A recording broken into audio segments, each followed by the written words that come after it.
বিশ্বাস করতে পারো জানো একটা গিফট দিয়েছি আন্টিকে রিয়েল দিয়েছি বিকেল 5:30 আমরা আসছি বলুন চিচি কি করেছে দেখো বলে পাঠালাম একটা বোতলে জল দিচ্ছি ব্যাগে তো অত জায়গা নেই দুজনে মিলে খাস কিন্তু এ ওকে দেয়নি আর রাত করে আমি আর খাইনি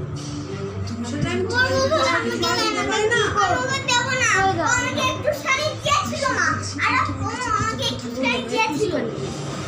কেন আমি যাওয়ার সময় কি বলে দিলাম দুজন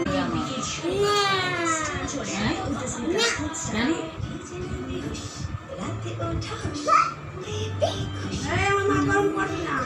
ও তো আমাকে তো নিয়ে যাবে বললে